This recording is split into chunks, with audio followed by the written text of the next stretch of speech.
Aí fui fazer um evento fora, em Nova Era, aqui pertinho. E era cavalgada e motocross.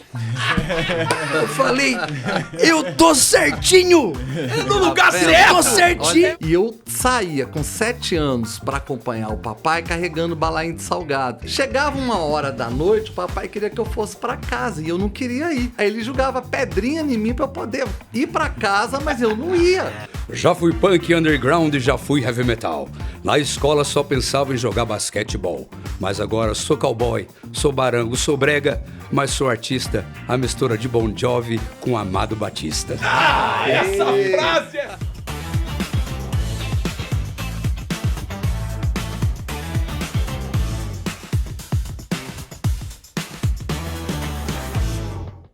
Olá, tá começando aqui pela TV Horizonte, pela Rádio América, pela América TV e pelo Vox Catedral, o seu aplicativo aí da rede Catedral de comunicação, o nosso Culturama, um programa de cultura que fala de arte, de música, de muita coisa, de dança, de teatro. Você que está acompanhando a gente aí toda sexta-feira, a gente tem aqui um convidados especiais, e hoje eu tenho assim o privilégio de ter 2 caras da prateleira de cima do meu coração e também da arte e da música. Eu tô falando, primeiro eu falo o nome dele, Francisco Antônio Lobo Leite, popularmente conhecido como Chico Lobo. Meu amigo Chico Lobo, muito obrigado pela tua presença aqui.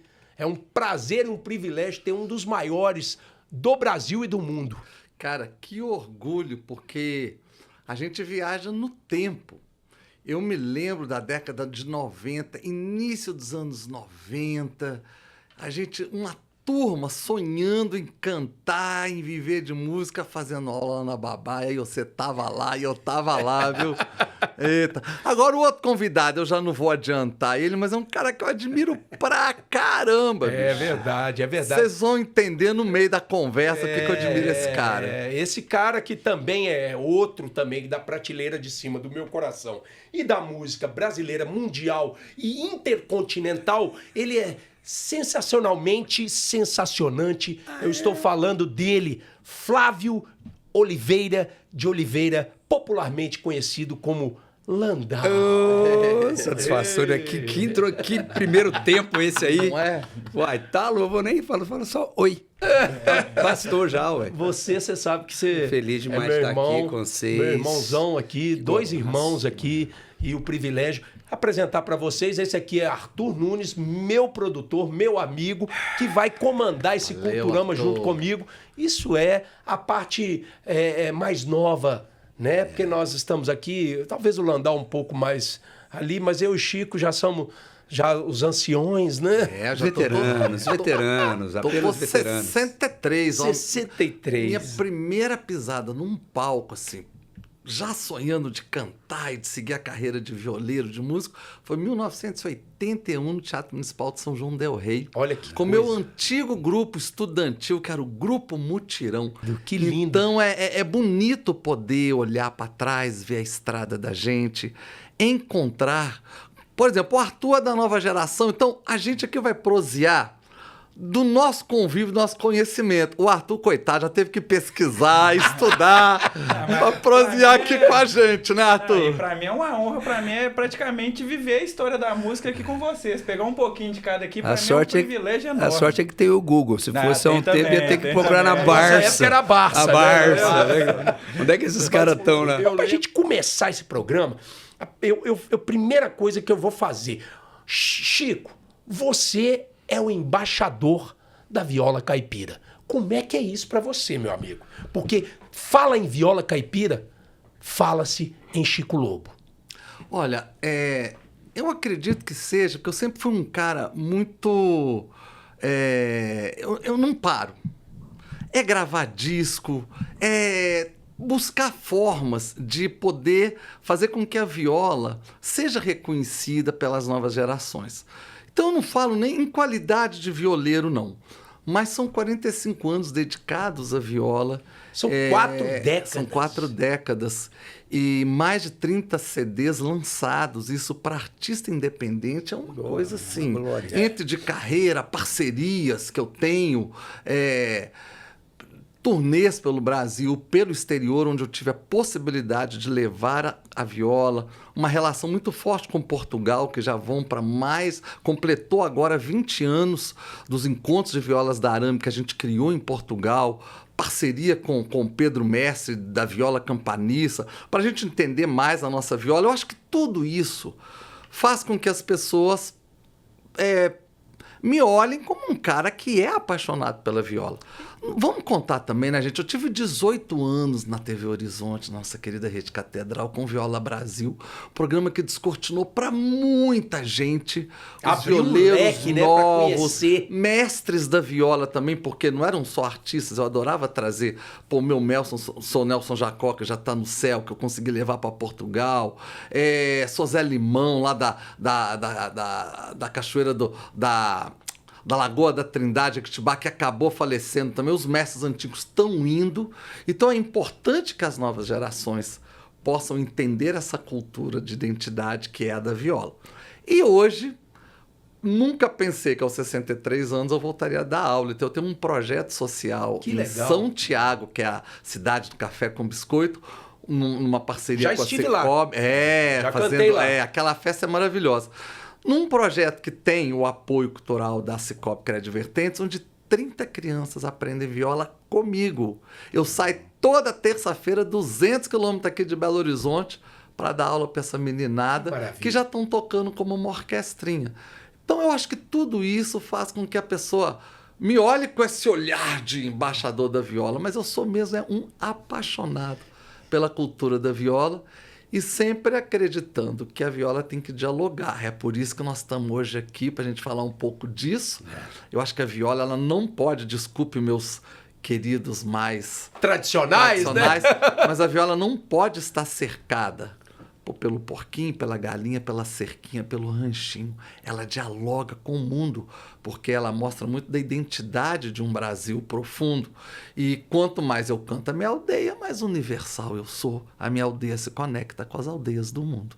Eu acho que é por isso tudo que o pessoal me olha como, nossa, o Chico é o embaixador da viola, falou de viola, todo mundo lembra do Chico, o que me deixa muito feliz, porque lá atrás, quando em 94 a Ângela chega na minha vida... Que é a sua esposa, que é a sua produtora. Ela é minha produtora há 32 anos, esposa 31. Ela perguntou o que eu queria, ser um cometa, uma estrelinha constante no céu. Eu falei, Ângela, eu quero ser um dia uma referência como o Pena Branca e Chavantinho foi para mim. Opa! E eu acho que é isso que eu busco até hoje na vida. Maravilha, que aula! Sensacional. E aí a gente está falando de uma viola caipira, e aí a gente vem para um outro segmento, que é você, Landau. Legal. Você é cantor, compositor, produtor musical, e você é um dos caras mais autênticos que eu, como músico, como artista, conheço da música, e principalmente dessa nosso gênero, né, o rock. E você faz exatamente isso que o Chico está falando. Você não tem uma viseira que fala assim, o Landau faz isso. Já falaram que o Landau faz rock rural. É isso aí. Já é? Tudo aí. E você aceita. Já falaram que o Landau é o roqueiro do asfalto. Né? Você tem aquela coisa... Tem uma frase sua que eu queria que você repetisse, que você repete nos seus shows, que eu acho a frase mais emblemática e mais autêntica que eu posso ouvir de um artista. Você se definindo, por favor. Já fui punk underground e já fui heavy metal. Na escola só pensava em jogar basquetebol. Mas agora sou cowboy, sou barango, sou brega, mas sou artista. A mistura de Bon Jovi com Amado Batista. Essa frase é sensacional! Muito bom, muito bom. E o Landau, você começou ali, a gente estava falando, você começou na igreja. Comecei na igreja. Na verdade, como é que é essa história? Nós temos 100 anos de música na família nossa, né? Só para situar, porque começar, talvez vocês não saibam, o Landau, ele é irmão de duas figuras da nossa música brasileira e mundial, um chamado Wilson de Oliveira, popularmente conhecido como Sideral, e o outro Rogério Oliveira de Oliveira, popularmente conhecido como Rogério Flauzino. Isso aí. E ele tem uma música, que nós vamos falar dessa música, que chama-se Não Sou Irmão de Ninguém. Mas vamos lá. Chegaremos lá. Por favor. Então, esses 100 anos de música fez a gente ser muito curioso. Além da paixão pela música, né? De querer estar perto de instrumentos, rodeados de instrumentos, de discos. Vodé tem muita, né? Toda a influência, né? Toda a influência do seu avô. Ele e a minha avó, eles eram seresteiros. Então, ele com 18 Olha anos, aí, ó, minha avó com 16, contigo, né? Minha avó com 16, eles faziam serenata na cidade. O povo convidava, eles iam de graça. Isso em Alfenas. Em Alfenas, em Boa Esperança, Campo do Meio, onde eles começaram ali e tal. Que é sul de Minas, né, beira da represa de Furnas, lugar mais lindo do mundo. E ali a gente foi herdando isso, né? Os meus tios viraram cantores, cada um foi, numa década, nos apresentando as referências. Então, os meus avós... Qual a sua primeira referência? Minha primeira referência é o meu avô assoviando aquelas canções da boemia mesmo, aqueles clássicos de Lupicínio Rodrigues, de Nelson Gonçalves, Orlando Silva. Essa galera aí toda. Que acaba sendo o meu começo. E a minha avó tinha uma voz muito agudinha, muito afinada. O repertório dela era Isaurinha Garcia. Então, os dois juntos cantando... Quando o carteiro chegou, a carta levou com uma gata na mão. Era aquilo ali, a gente cresceu. Estava na barriga da minha mãe já, né?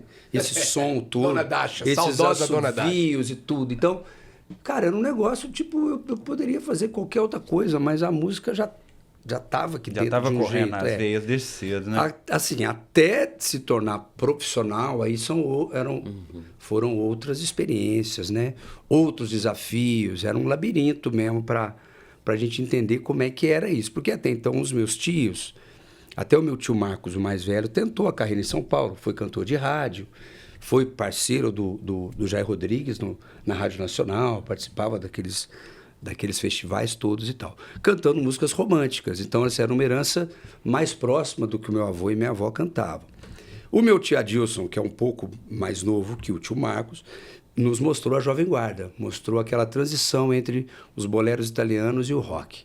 Quando veio o tio Deco e a tia Ju, que são os mais novos, aí foi só rock and roll, e muito do Clube da Esquina. Então a gente ficou cercado de referências, como, tá aí um tapete para vocês escolherem o que vocês querem, né? Cantar. Eu fui sendo mais novo, acabei tendo...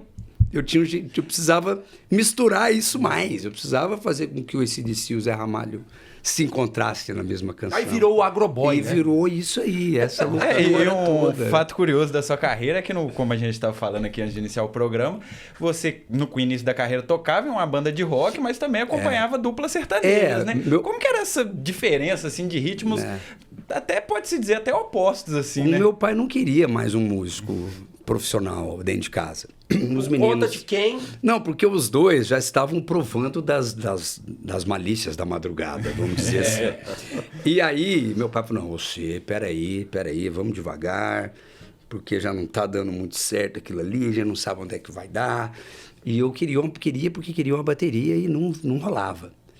Aí eu falei, já sei. Tinha uns grupinhos de jovens, tem uma bateria lá na igreja. Se você cuidar da bateria, você fica tocando lá. E assim foi.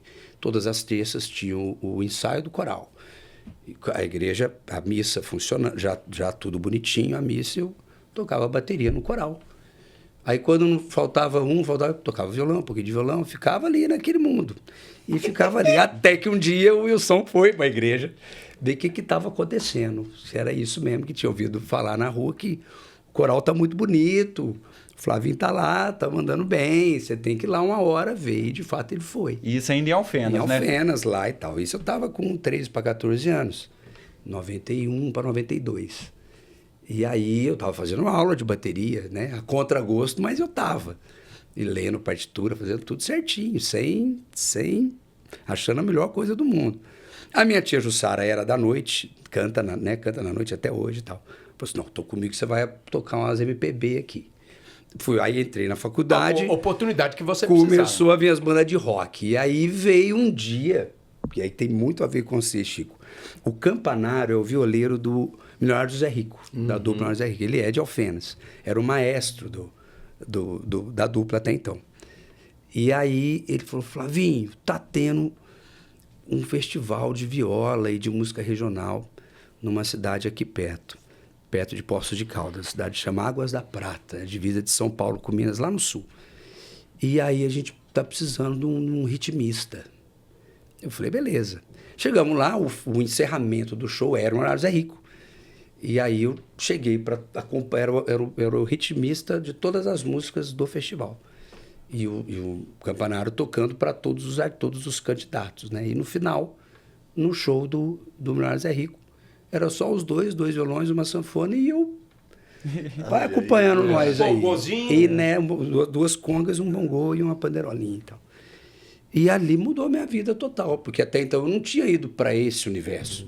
Então eu estava de Sepultura até algo um pouco mais... Milionário José Rico aí o leque abriu demais. E aquilo foi a maior experiência de todas, porque a gente ficou um fim de semana rodando juntos. E aí que eu fui ver as histórias mesmo aquilo foi algo do seu embrião, da sua... Do pé no mato mesmo. Do que você hoje, do artista que você é, da sua carreira, do que você faz, né? Você falou essa mistura AC/DC com Zé Ramalho. É tudo isso né? aí. Essa questão de você fazer esse repertório seu, né? Porque tem uma autenticidade, né? Que você, definindo você falou, não, eu sou caipira, eu sou barango, mas você não tem essa... Ele não tem essa... Não tem barreira. Você não deixa se enquadrar, né? Eu acho que a música é ponte, não é muro, né? A gente é para chegar nos lugares. A viola, isso aqui é um complemento do que está dentro da gente, né? É só uma ferramenta para que a gente... É uma extensão, né? Para que reforce só o que a gente está falando, né? E o lance do Sem Fronteiras que a gente está falando aqui, que é o tema do programa, é para isso. Eu acho que a música brasileira, que é riquíssima, que é variada desse jeito, ela é para o mundo mesmo, sempre foi. E a gente é muito eclético nisso. E quem mais se sentir à vontade com esse ecletismo, né? Vai colher muito mais fruto. Porque... Exatamente. Parece que é muito mais os fãs que causam essa divisão do que propriamente os artistas, né? Porque é o folclore, né? Isso. A viola caipira, a gente vem desse mundo da Folia de Reis.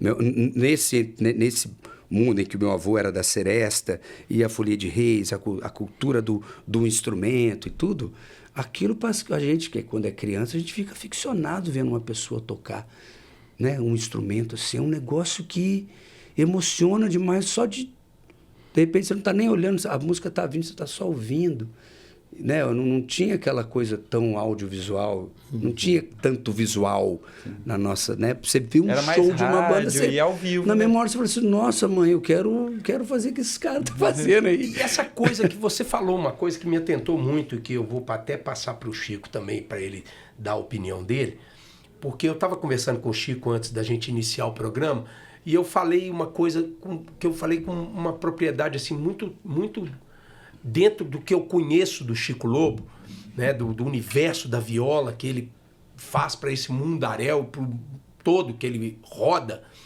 Eu falei com uma coisa que o Chico, por exemplo, seria uma atração maravilhosa para o Festival de Jazz de Montreux. E você falou uma coisa do ecletismo. E aí eu vou passar para você vai falar, e eu quero que o Chico também dê a opinião dele sobre isso. Eu venho de uma época em que as pessoas falavam que eram ecléticas, e isso era sinônimo de falta de identidade. Entendi. Mas quando a gente vê esse ecletismo que você tem, e que o Chico também tem, e ele mesmo fala isso, e ele não tem vergonha de falar, olha, eu gosto que a viola se comunique com vários estilos, vários gêneros musicais. Isso aí.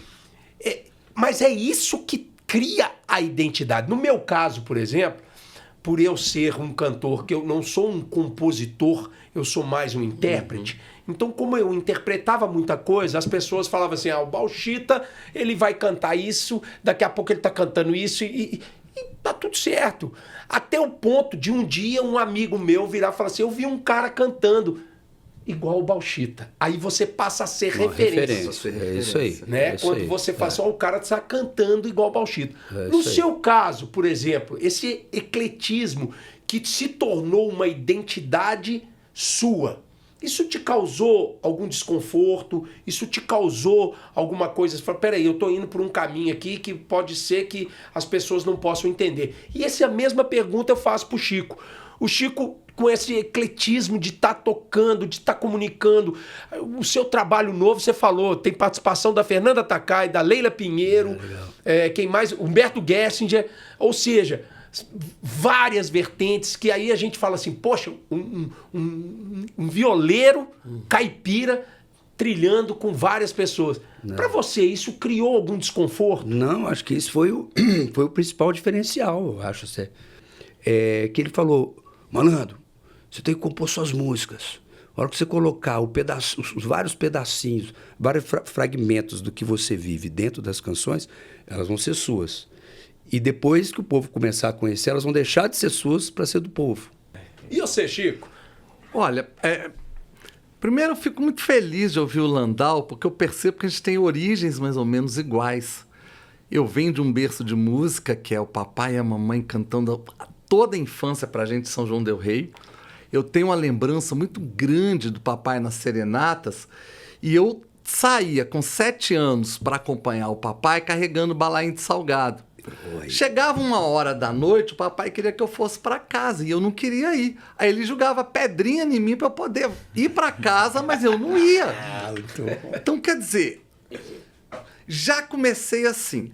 Depois, a folia, também uma outra coisa que a gente tem em comum. O papai sempre recebeu as folias lá em casa, em São João del Rei, que sempre foi um berço muito forte das folias, dos reinados.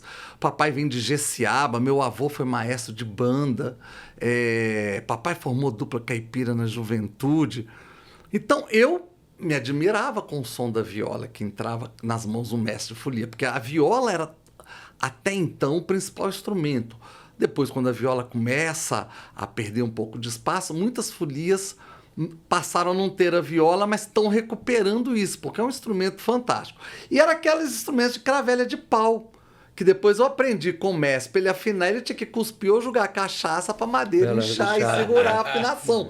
Olha Isso para mim foi uma coisa... Então, com 12 anos, eu ganhei minha primeira viola. Eu nunca toquei outro instrumento, era viola. E aí, eu venho de um período, as pessoas... Chico, você ouviu muita música caipira? Não só. Eu bebi muito o movimento armorial de Suassuna na década de 70, onde surge quinteto violado, banda de pau e corda, quinteto armorial. O Geraldo Vandré usava muito riff de viola nos seus discos e eu bebia isso. Eu era... Onde tinha viola, eu queria conhecer. Até que eu mudo para Belo Horizonte, ingresso no grupo Aruanda, tive uma sorte muito grande, foi uma grande escola, que era um grupo de projeção folclórica, e eu cuidava dos arranjos do grupo, de dança, e tocava viola. Então, aí já começa a ser essa mistura, porque o Aruanda não era um grupo autêntico de folclore, ele levava o folclore para o palco. Até porque tem aquela estigma de que a viola é rural. E não é. E você Não. levou a viola para teatro, para as universidades. Sim. E assim, mas eu tenho uma analogia que eu gosto de falar muito. No caso meu com a viola, que é o seguinte. Quando a gente tem raízes profundas, a árvore, quando ela cresce, vai dar um tronco forte. Esse tronco vai gerar uma copa gigantesca. Então, as minhas raízes na tradição são muito profundas, o que me permite crescer, e a minha copa permite com que eu dialogue com as pessoas. Porque também, se eu não me conheço, se eu não sei a identidade de onde eu venho, o meu pertencimento, como eu vou dialogar com o outro? Como a minha verdade vai encontrar com a verdade do Landau? Então, isso é muito interessante. A partir do momento que a gente sabe o que a gente quer, que a gente... Poxa, eu fui para Portugal para entender por que a viola chegou aqui no Brasil, porque era o instrumento mais popular em Portugal, não era da elite, era do povo. Quando chega no Brasil, já passa a ser usada pelos jesuítas na catequização, e a gente tem registro histórico disso. Aí, quando já é o caboclo brasileiro, ele começa a construir a viola, olhando aquela viola portuguesa, mas usando madeira da região, já usando as cordas de tripa de animal. Aí vai surgindo toda uma cultura. Mas, eu nem gosto muito da palavra folclore, eu gosto da palavra cultura popular tradicional. Por quê? Porque é dinâmico. Às vezes você fala folclore, que é uma palavra inglesa, da Inglaterra, a pessoa vai achar que é uma coisa já estagnada, já do passado, o Saci Pererê, a mula sem cabeça. Cara, e o folclore está dinâmico a todo tempo. Se não tiver funcionalidade nas comunidades, aquilo que eles fazem perde o sentido. Com certeza. Mas enquanto tem a funcionalidade, aí vai resistindo ao tempo. E dessa forma eu fui fazendo a minha carreira. Desde o meu primeiro disco, eu já usava teclado, eu já usava bateria. Você nunca teve medo de ousar. Nossa, eu me lembro. E é o que o Landau faz, ele não tem medo de ousar. Eu me lembro direitinho. Meu primeiro disco no Braço da Viola, ele foi... A Quarup, então, no Rio de Janeiro, regravou em 99. Aí o diretor da Quarup, muito purista, mas que eu admiro imensamente, porque é uma gravadora fantástica da música brasileira, ele se incomodava com as músicas que tinham teclado. Eu falei... Deixa. Relaxa. Escuta minha viola. E assim foi. E você foi criando a sua identidade. Eu fui criando a minha identidade. Como você mesmo já antecipou, todos os meus discos sempre são recheados de participações. Eu tenho a honra de, por 3 vezes, uma vez a Maria Bethânia grava uma moda de viola minha, depois ela vem 2 vezes participar em disco meu. Que honra. E aí Renato Teixeira. E aí eu conheço esse cara de longe. Entendeu? Porque olha a agenda desse cara. É sensacional. Porque ao mesmo tempo que ele vai para os shows, e não é só show de praça, show grande, não. Ele faz Onde tudo. abre espaço pro Landau, ele tá. Ele faz tudo. Onde tem rádio, TV, ele tá. Eu nunca me esqueci, eu falei para vocês no começo, que o meu sonho era ser uma estrelinha como Pena Branca e Xavantin. E não é que em 2000, depois que o Xavantin falece, em 99, eu me junto ao Pena Branca, a gente cria um show. Isso é lindo. Encontro de raiz, 2 gerações, e ficamos 10 anos até ele falecer em 2010. Que maravilha. Cara, o meu maior ídolo, de repente, eu tô na estrada com ele. Tô vivendo isso com o Zé Geraldo agora, cara. Então, a muito música, louco, né? ela não pode ser rotulada, ela não pode ser fechada. Agora, o Landau tem que entender de onde ele veio. É a aula que ele deu pra gente aqui da vida Que dele. aula? Você tá louco? Tem aula de nada. Nem só isso, Landau. A afetividade que tá... Por isso que eu me emociono quando... Pô, sou mais velho que o Landau. Tem 63 anos. Você tá com o quê? 32? 48. Porra, 32, bicho, cara de menino, bicho. Quase 50 já, Então, meu eu irmão. percebo que somos assim. Música pra gente é sério. É sério. Ela tem as É raízes. maior do que a gente, né, Chico? A E ela música é maior vem que a das gente. raízes, a nossa raiz, a Qual foi familiar. A primeira dedilhada, faz pra gente um pouquinho. Cara, primeira dedilhada 12 dessa viola. anos, papai me deu minha primeira viola. E como ele já tinha tido dupla caipira, ele nunca tocou viola, mas ele afinava o violão como viola. Aí ele me ensinou isso aqui, ó.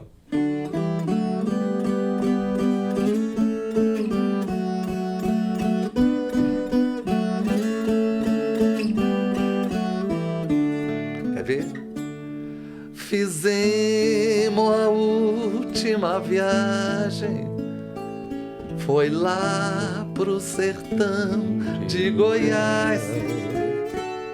Foi eu e o Chico Mineiro. Quer dizer, ele afinou a viola pra mim, pegou, faz isso aqui. Aí eu fiz. Estendeu o tapete. Depois Estendeu eu o não parei tapete. mais. E quando se toca uma viola, não é só a velocidade das notas, mas esses harmônicos que a viola solta. Cara, e tem um quê de blues incrível. Total, né? Incrível. É algo assim que me... Quando eu escuto você fazendo isso aí, eu lembro daqueles...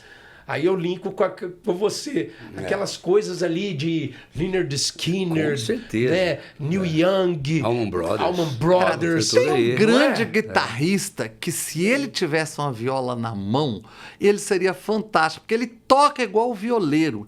Ele toca com o polegar e com o indicador. Ele não usa muito a palheta, que é o Mark Knopfler. Ele é isso aí. O Mark Knopfler é fantástico. Os riffs dele de guitarra, tudo parece que é viola. Agora, a gente tem que entender, lá atrás, né? Quando o blues também chega na raiz americana, aí a gente tem a mesma história do pacto com o capeta, que é um mito de Fausto. A mesma coisa chega para viola. Então a gente tem a viola, que é da música caipira, mas Minas não é a dupla caipira. Minas é a figura do violeiro. O violeiro conectado com a sua... Aquela roda de viola, da fogueira. E ele vai falar, ele vai imitar o animal, ele vai tocar nas cordas da viola o seu cotidiano. Por isso a gente tem Zé Coco do Riachão, a gente tem tantos violeiros. Minas é conhecido o celeiro dos violeiros. Porque aqui a tradição não é a dupla, mas é o violeiro. Talvez por isso, então, essa questão das notas choradas. A gente não pode esquecer que a Alemanha considerou o Zé Coco do Riachão o Beethoven do sertão. Olha isso. E você toca a viola caipira. E aí outra dúvida minha também, qual que é a diferença dessa viola caipira para a dita viola normal, assim? Antigamente tudo chamava viola. Depois que a viola ficou sendo esse instrumento de cordas duplas, 5 ordens, e você teve o violão que foi chamado de guitarra. Na Espanha, a viola ficou em Portugal, isso vem para cá. Então, hoje, viola seria esse instrumento que descende das violas tradicionais de Portugal, que são 5 ordens duplas. Isso é a viola. Mas antigamente, qualquer instrumento de caixa, ressonância e de corda era chamado viola. Mas aí você tem a viola barroca, depois você vai ter a guitarra que foi para a Espanha, que deu origem ao violão. Mas a nossa viola, e por que a gente chama ela de caipira? Sertaneja caipira? Porque mesmo que a viola tenha chegado na corte, porque quando, por exemplo, Dom João VI fugiu de Portugal da guerra de Napoleão, vieram vários tocadores de viola de Portugal para a corte. Então os primeiros lundus, modias imperiais no Rio, tudo foi feito na viola. Depois, com a chegada do violão e outros instrumentos, como o acordeon bem universal, a viola no centro urbano foi esquecida e o sertão abraçou. Talvez por isso ela seja chamada de viola caipira. Porque caipira vem de uma palavra indígena lá atrás, o cai, o pirra, aquele que corta mato, que é o que o caipira mais fazia, para abrir sua picada, abrir seu arranchamento, e dali surgiam vilas e depois cidades. Mas hoje já se usa qualquer nome. Tem gente que chama de viola brasileira, tem gente que continua a querer chamar viola de arame, como em Portugal é conhecido. O que vale não é o instrumento enquanto instrumento, mas o que o Landau disse, quem está por trás, o meu coração, que vai tocar a viola para eu falar dos meus sentimentos, dos meus anseios, dos meus desejos, das minhas tristezas, das minhas alegrias. Não é o instrumento pelo instrumento, eu não tenho essa ideologia do instrumento, não. Sim, perfeito. Se hoje Deus falasse assim, pô, Chico, eu senti isso na minha vida, que eu não podia ganhar mais a vida como violeiro, eu ia fazer qualquer outra coisa, eu formei educação física, eu sei lidar com criança, mas a viola hoje... é até então aquilo que surge para eu. É minha enxada. É a enxada do trabalhador. Isso é aula. Isso é aula. Isso é aula. Mas ele é o embaixador. Isso é aula. Ô, Landau, cara, eu tenho que tocar nesses assuntos porque veio aquela história de Alfenas. Sim. Você veio de Alfenas junto com...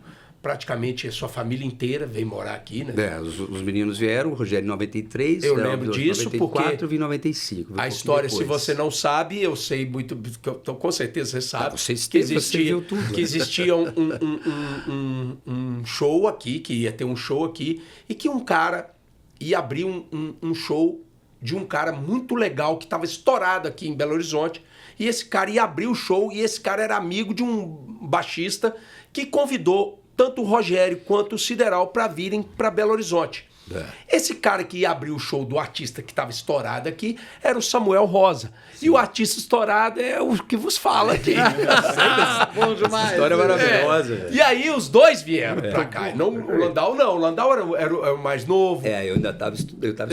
Estava estudando. Seu Wilson falou, não, estava preservando ele. Não sabia de nada, Wilson. Eu estava no basquete ainda. Eu estava jogando basquete ainda. Você não sabia de nada que ia vir, né?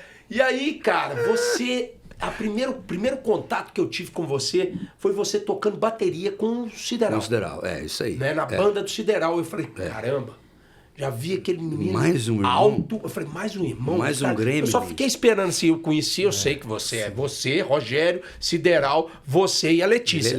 A melhor parte de todos é a Letícia, claro, obviamente. Com certeza. Mas aí eu falei assim, cara, que família é essa? Musical demais, né? E a gente sempre ficava muito impressionado com tudo. O Sideral, com certeza, ele me encantou muito pela onda do blues que a gente falou, que a gente tinha o mesmo... Bebiam na mesma fonte. Na mesma coisa. E o Sideral teve uma época que até a música clássica caipira ele estava transformando em blues. Sim, a gente ele se faz encontrou isso, uma vez. O Tropical Blues, o Tropical Blues é isso. Ele faz essa transformação. E que isso... Né, é muito peculiar também no trabalho do Landau. O que eu quero linkar é isso. Você falou sobre as suas músicas autorais, mas você nunca deixou de colocar nas suas músicas autorais essa linkada sua de mistureba, de misturar. A gente falou aqui AC/DC com o Zé Ramalho, mas você está sempre misturando, você está sempre fazendo coisas, né, dentro da sua vertente, esse tipo de coisa. E aí, cara, nascem músicas do seu primeiro álbum, que eu tive o privilégio de participar, com certeza, que foi sensacional, né? Músicas emblemáticas que muitas pessoas viravam e falavam assim, o Landau é mais um irmão do Sideral e do Rogério, e é irmão, isso criou-se em você algo, uma rebeldia até saudável, no sentido de chegar e falar assim, peraí, gente, eu tenho meu talento também, não é porque eu sou irmão deles. Isso aí. Lógico. E aí eu quero te fazer essa pergunta. Como é que foi isso na sua cabeça, no seu íntimo, você lidar com isso, com o seu irmão ali, o Rogério já despontando no Jota, o Sideral já começando a tocar no Meriá, aquela coisa toda, já se destacando e você querendo aparecer. Quando eu tive o primeiro encontro com o Zé Geraldo, que ele insistiu que eu compusesse as minhas músicas, que eu fizesse esse crossover, né, entre ser um caipira na cidade grande, sendo você, saindo lá de Alfenas, com essa bagagem toda de seresta de avô, de tio que tinha cantado em rádio, dos tios que tinham te levado para a noite, da igreja, que você foi baterista de coral, você tinha que juntar tudo isso nas suas composições, sendo você autenticamente sem fazer força. Então isso me impactou demais e foi um combustível para que eu compusesse, para que eu pegasse realmente as minhas referências musicais e as colocasse em evidência mesmo. Olha, assim. isso sem forçar, cara. Sem Olha fazer que coisa força. natural. Sem perder seu Que sotaque. aí é verdadeiro. Porque aí eu criei o nome, veio o Landau, veio o apelido, eu comecei a fazer os shows e apresentar as músicas em lugares que me deixavam confortável sendo eu mesmo. Então, assim, eu lembro primeiro, depois que eu tinha feito a primeira fase de barzinho aqui, porque eu saí do Sideral, vendi minha bateria, comprei um violão, uma guitarra, montei um trio e fui embora. E ali você já começou a compor a primeira música. Qual foi a primeira? Foi Doce Calabouço. Doce Calabouço. Só que ali, a gente vai tocar ela. Só que assim, o que aconteceu? Primeiro evento, assim, eu tinha feito até as temporadas todas, de Majoloc, de 6:30 Pub, do 6 to 6, Chalezinho, todo aquele circuito e tal. Aí eu fui fazer um evento fora de Belo Horizonte, em Nova Era, aqui pertinho. E era cavalgada e motocross. Eu falei, eu tô certinho! No lugar certo! Tô certinho! É onde eu vou iniciar! Cavalo e moto! É isso! isso aí, cara, ó. eu arrepio de falar, porque assim... Cara, não tinha outro caboclo pra estar num lugar que você vai cantar pra de cavalgada, Born to Be Wild pra a Ex-Amor do Amado Batista. Não tem outro cara que poderia tocar isso, podia fazer uma versão É o artista perfeito pro evento perfeito. Eu tinha 19 anos, com um disquinho debaixo do braço, pedindo pelo amor de Deus eu preciso fazer um show. Eu, o Cupim e o Luiz Batera, nós três. Sim. E aquilo mudou a minha vida, cara. Porque, tipo assim, cara, tem um mercado. Tem um Dá pra jeito. fazer, né? E assim, ao contrário ao contrário não, completando o que você faz, Chico, eu levava a guitarra pro interior do Brasil, eu levava a guitarra para Andy Rodeio, né? Como você trouxe a viola para Metrópole, eu levava a guitarra pro Você bar. fazia o inverso. Eu fazia o inverso. Chico fazia. Era a mesma coisa. A gente É a mesma coisa. A gente só estava usando as ferramentas. Uma referência de Mas olha, pra- o principal é que o Landau fala várias vezes. A verdade dele. É. Porque isso muda tudo, É a gente. vivência. E eu até É a aproveito vivência. essa Eu pergunta. tenho uma Cavalgada e analogia motocross pro faz Landau todo que eu acho sensacional, desde que eu conheço o trabalho dele, que eu acompanho, aqueles clipes sensacionais, eu Clipe vejo doido. tudo, bicho. Clipe doido. O cara, pra mim, é que nem culinária, bicho. O cara é gourmet.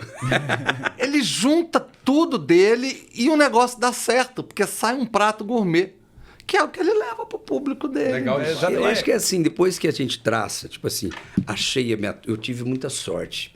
Sorte não, assim, eu insisti na história do cavalo e da motocicleta, eu investi nisso mesmo, assim.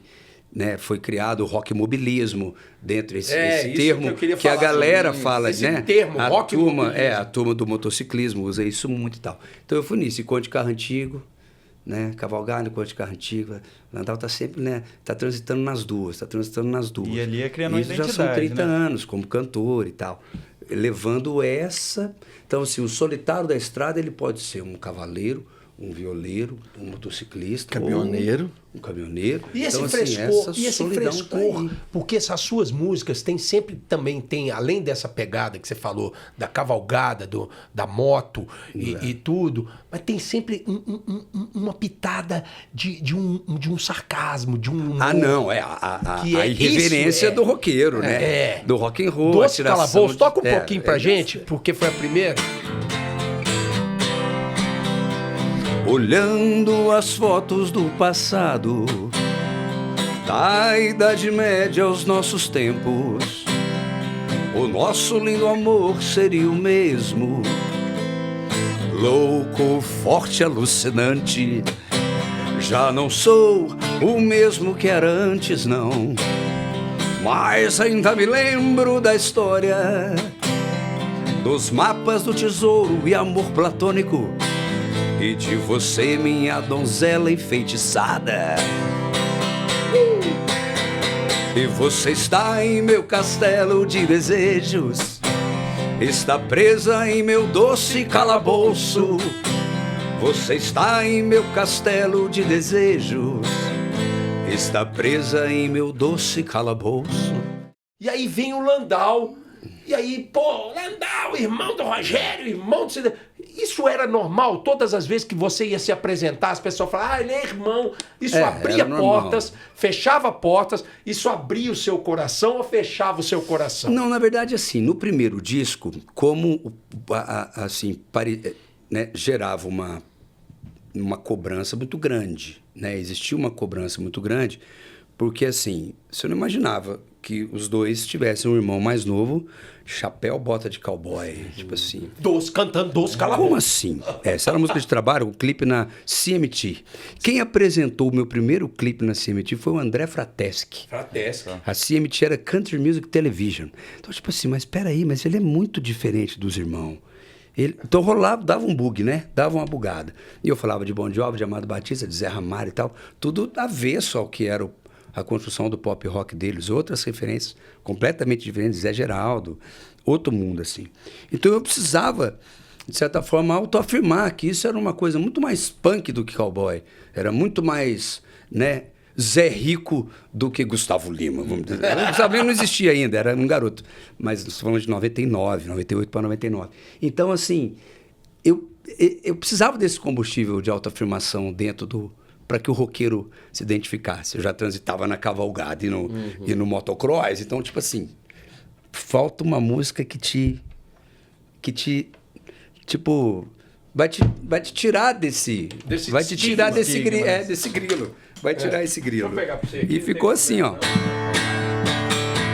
Não sou irmão de ninguém. Não sou irmão de ninguém. Não sou irmão de ninguém. Não devo nada a ninguém. Sou bonito e talentoso, meu bem.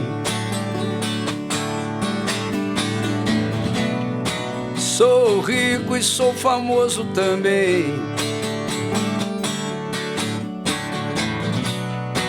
Me machuca e me joga na cama, baby.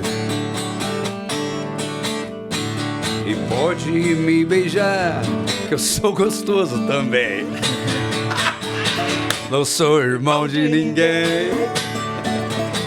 Não sou irmão de ninguém. E assim E aí foi, velho. E Landão, você lembra qual foi a reação dos seus irmãos a escutar Eles essa adoraram, sim. Agora tem o hit. Agora sim, né? Agora temos o hit. E realmente essa música teve uma coisa assim, chamou muita atenção, porque acaba que, olha, ele é irmão dos caras, mas ele tem... Ele não é ao mesmo tempo, né? Não é Ele um é produto que gerou... Né? A gente sabe que o Sideral compôs muitas canções do Jota. Eles trabalham juntos. juntos. O Sideral tem um trabalho junto e tal, aquela coisa toda. Mas você tem... E aí veio essa música, chamou atenção, mas o grande momento ali que realmente chamou atenção, você já tinha ido para São Paulo, e aí em São Paulo, você estava lá trabalhando em São Paulo. Projeta demais a gente. Projeta muito. É a nossa Nova York, né? Projetou internacionalmente, foi pro México depois. Você já rodou, você faz na Argentina, você toca nesses lugares todos. E aí vem o convite para você fazer a música tema de um quadro. Aí foi o golaço. Aí né? foi o gol. Né? Eu acho que, na verdade... Como é que surgiu isso? Ali foi o fincar da bandeira dentro desse universo de carros antigos, de moto, de customização. Veio essa... O convite, como é que surgiu? Virou uma referência dentro do mundo do rock mobilismo.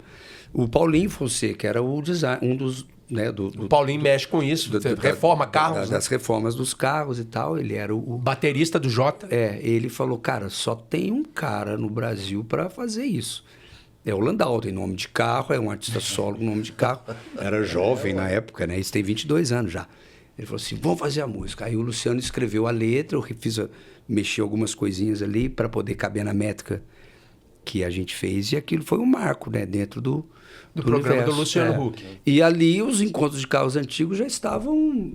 Abriu voga, muitas portas para você tocar nesses... Até hoje. Até hoje, é isso e aí. É uma música que você não pode deixar de tocar no seu repertório. Vezes. Eu abro o show abre e finaliza com ela. Né? E geralmente quando das propagandas, das chamadas dos shows, é em cima sempre com essa né? música. Tem alguma música do Chico nessa pegada assim que você fala assim, eu tenho que tocar uma música igual a ele. Eu toco no início e toco no final. Tem que ter? Olha, lógico que as pessoas elas vão me associar muito a essa questão da música caipira e da música de raiz. Agora, eu tive algumas alegrias, né? No Braço dessa Viola, que deu nome ao meu primeiro disco, que me lançou, ela marca até hoje. Foi tema, inclusive, por muito tempo, do Dedo de Prosa aqui do Juarez. Depois, uma das cantigas minhas que entrou em novela, que foi Zóio Preto Matador, que era cantada pelo Sérgio Reis e pelo Almir Sater, disputando a Morena da Fazenda. Isso foi no Bicho do Mato da Record. Cara, isso foi para mim... uma vez teve um caso que esse meu parceiro Pedro Messi, a gente estava em Fátima, em Portugal, que ele tinha nos levado para conhecer o Santuário de Fátima. Estávamos almoçando num restaurante e a gente falando de música brasileira e tocando. E aí eu cantei Zóio Preto Matador. A gente estava conversando, eu falando para ele da importância dele trazer a viola campaniça também para o palco, porque até então ele só era um grande pesquisador. Aí, de repente, o garçom, meu pai adora esta música, porque eu assisti a novela em Portugal. Legal, aí o Pedro, essa música é dele. Então isso a gente tem que tocar em todo show. E toca um pouquinho pra gente aí também. Não, só o Pedro é tão bonito, é tão simples e singelo, ó. Mas a gente parava lá em casa para assistir a novela a hora que ou era o Almir ou era o Sérgio Reis. Cada hora eles disputavam cantando. Ai, morena do zóio preto matador, se eu morrer por esses dias, foi seu zóio que me matou. Se eu morrer por esses dias, foi seu zóio que me matou. Ai, morena do zóio preto matador. E aí, Almir Sater e Sérgio Reis cantando a sua música, você falou assim, opa, a coisa tá... Aí eu me lembro uma das vezes que eu encontrei com o Sérgio Reis em camarim, foi em Três Marias, e ele falava, Chico, eu ainda vou gravar essa música. Eu falei, pô, por que você ainda não gravou? Grava logo, né? Grava logo. Mas não gravou, não. Chico, você além desse talento, né? A gente não tem nem o que falar sobre essa questão de você abrir essa porta que você abre para o mundo, né? Eu ainda vou ver você tocando no Festival de Montreux. Com certeza, eu tô profetizando na sua vida aqui, que eu acho que você é um cara sem fronteiras, como o Landau é um cara sem fronteiras. Ó, eu sonho, não isso, mas eu sonho um dia estar no palco com essa turma que eu admiro toda. Fazer essa mistura, né? Gente, Olha, se quiser, ué. Essa mistura, né? Fazer, ué. Eu nunca me esqueci. O ano passado eu fui pro Sul e como Cleito e Cledir tinham gravado comigo num disco, eu ia fazer show num dia e eles no outro. Bicho, os caras me ligam do Rio. Chico, você fica pro nosso show porque você vem pro palco, a gente canta a tua música, você canta uma nossa. Mas são ídolos da gente. E hoje a gente transitar com os ídolos, porque são pessoas bacanas, que batalharam a vida, não é à toa que tem um sucesso na carreira, que é o que acontece hoje, você ao lado do Zé Geraldo, coisa maravilhosa, vocês fazendo um disco junto, mesmo, bicho. Com tudo aí nas 21 de agosto é o lançamento do primeiro single desse trabalho. E aí, Vaqueiros Urbanos é o nome do álbum e é a música de trabalho. Que maravilha. Eu já tô aqui. Tá bonitaço. Se tiver alguma prévia, manda pra mim. E a gente vai, só aqui na Rádio América. E logo aqui em BH vamos fazer esse show de lançamento. Nós vamos fazer. Bacana. E você com esse trabalho aí, a primeira Cara, música, fala desse single, goiabada com queijo. Você gosta de goiabada com queijo? Muito? Foi criado assim. Mas a história é muito legal. Primeiro assim, para mim aos 63 anos, entender o que a plataforma digital está sendo um desafio. E eu mergulho de cabeça nisso. É bom. Às vezes, em muitas conversas com companheiros meus, eles ainda têm aquele preconceito. Não, eu sou poeta, eu sou do tempo que eu vendia disco, minha música é para isso. Então quem vai te ouvir? Não, tem que ser os dois. Tem que ser os dois. Eu ainda faço álbum físico, mas a plataforma tem que estar aí. E o single faz parte disso. A gente lança os singles, aquece o álbum e aí chega o álbum cheio. Então começou em junho, 12 de junho, a gente lançou Seu Olhar, com Leila Pinheiro, que é uma coisa linda, onde eu mergulho a minha viola em acordes diferentes, namorando com a MPB, com a bossa, sensacional. Lançamos agora em julho Goiabada com Queijo, que foi uma letra que o John mandou para mim. E aí, em 20 minutos eu fiz a música, o John falou que foi a parceria dele mais rápida. E aí, na hora de dar... E na hora de dar corpo a ela, e atacar e veio junto. Tá linda, linda. Então, essas duas já estão nas plataformas. Mês que vem vai ser Sertãozinho, com Zé Cabaleiro, parceria nossa aí junto. Setembro, com uma música com a conotação ecológica que eu fiz para minha netinha, que eu tenho a Jane Duboc. E outubro sai o álbum Recibo de Violeiro, porque é o recibo que eu tenho dado há 45 anos o violeiro que eu sou. E a faixa título tem a participação de Humberto Gessinger, do Engenheiros do Havaí. Que legal. Então é essas estradas. E o Landau vai lançar dia 21, né, Landau? Isso, 21 de agosto, sexta-feira. E você tem um espetáculo... 22 vai acontecer em Belo Horizonte, no CCBB, um final de semana inteiro de uma imersão nas violas brasileiras. Vários shows, o meu show está no sábado 22, a Ângela, minha produtora, participa de uma mesa sobre produção de violas, de shows de viola. Então, outros violeiros estarão presentes. É para quem quer mergulhar um pouco na história, tanto da viola tradicional quanto da viola contemporânea, essa viola que dialoga com o tempo. A gente tem violeiros maravilhosos aqui em Belo Horizonte, fazendo chorinho, fazendo... O Fernando Sodré, um cara que eu admiro muito, faz Clube da Esquina na viola, sensacional, sabe? Então, dia 22, CCBB, 22 de agosto. É um show que às vezes é tão difícil a gente tocar em Belo Horizonte, vai tanto pro interior, mas 22 eu tô aqui. Olha, CCBB. Nós chegamos ao final do nosso programa, infelizmente, eu queria aqui, porque isso aqui é uma conversa que vai além de tudo. Primeiro eu quero agradecer... Nós volta. Eu quero agradecer a vocês dois, né? Eu falei no início do programa sobre... Vocês têm uma cadeira cativa aqui no meu coração. E, assim, agradecer a generosidade, 2 grandes artistas que a gente tem, 2 expoentes, assim, que dialogam exatamente... Foi um papo gostoso, né, Arthur? Muito bom. Então, assim, eu não posso terminar sem antes a gente fazer algo coletivo, né? Vamos fazer, a gente falou aí, faça alguma coisa que a gente possa, né, finalizar. Eu já agradeço o Arthur. Obrigado, Arthur. Mais um pra conta. E esse foi o Culturama com esses caras sensacionais. Chico Lobo, Landau. Você pode ficar ligadinho aqui na TV Horizonte toda sexta-feira, às 8 horas da noite. Você jamais agradeço a toda a nossa equipe que tá ali. A produção toda, da Luciana, do NASA, da NASA Music. E a gente fica por aqui com Chico Lobo e Landau. De onde eu venho, não importa, pois já passou. O que importa é saber pra onde vou. Minha amiga senhorita, o que eu tenho é quase nada, mas tenho sol como amigo. Traz o que é seu e vem morar comigo. Uma palhoça no canto da serra será nosso abrigo. Traz o que é seu e vem correndo, vem morar comigo.